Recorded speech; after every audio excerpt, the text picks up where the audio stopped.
Welkom, nu van deel er de korte antwoorden voor grote vrouwen. En ik wil van deel de vrouw antwoorden wat is, hoe kunnen we de Bijbel vertrouwen? En deze vrouw is de ondergrond en vele weg van alles wat we geloven. Wanneer we de Bijbel niet kunnen vertrouwen, dan is ons Glauben niet aan wat zeggen is.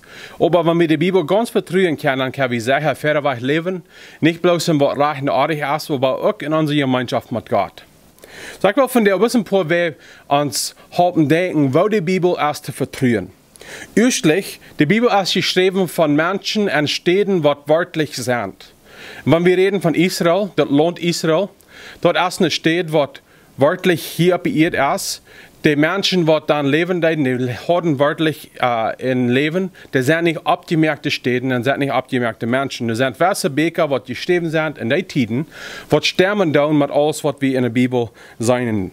Wat we nu hebben in de Bijbel, dat is een kopie van wat eerst wordt geschreven. So 3500 jaar terug wordt van de eerste beker in de Bijbel geschreven. En dan later, 2000 jaar terug, dan worden de Nieuwe Testament geschreven. En dan later worden kopies gemaakt. En van die kopies, er is nog maar al die kopies, en we hebben over 20.000 kopies van deze beker wat je kopies zijn.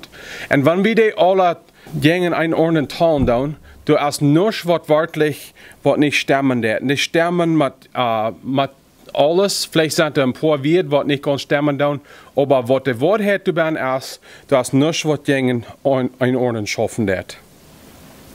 Und wieder, wann wir sein, was in dem Neuen Testament geschrieben ist, besonders, dort ist alles in der Wahrheit geschrieben, dort die, was dort seinen Deiden, die würden noch lebendig sein gewesen, wann die Beker werden geschrieben. Zum Beispiel, wann wir sein, das Buch Johannes, die, was dort sein deiden, weil Jesus die Wundertüken deiden und wann er von dort abstoßen deiden, sie würden noch ein lebendiger was, wann er dort hat geschrieben, in Markus und Matthäus auch. Wenn dort was geschrieben wird, nicht stemmen wird, mit was hat wir, die wird noch leben deiden, die wird wissen, was wirklich passieren deiden, die würden haben die Jungen angeschaut.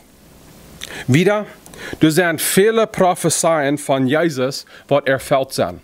In dem Alten Testament sind über 300 Prophezeien von Jesus, was sind vollkommen geworden.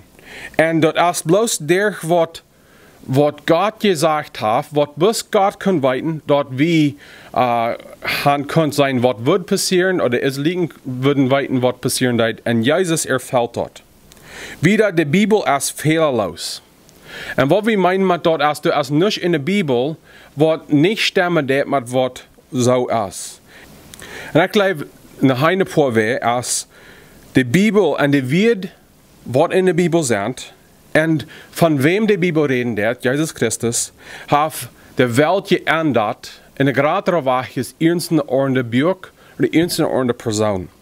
Und das ist durch, was die Bibel sein wird in Hebräer, dass die Bibel lebendig ist und die Bibel ändern wird, dass wir wissen, dass die Bibel wörtlich von Gott ist.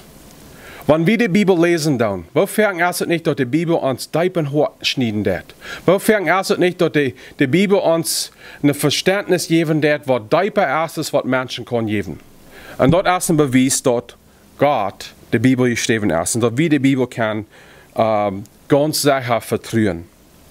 Und viele von uns, wir müssen bis zurückchecken und sehen, wo die Bibel unser Leben geändert hat. Wenn Gott hat in uns Leben geschafft, dann wird er wieder auch in uns Leben schaffen wird.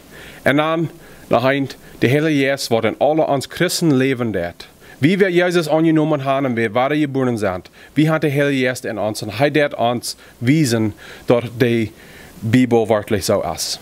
So, das sind ein paar Wege, wo wir können die Bibel vertrauen.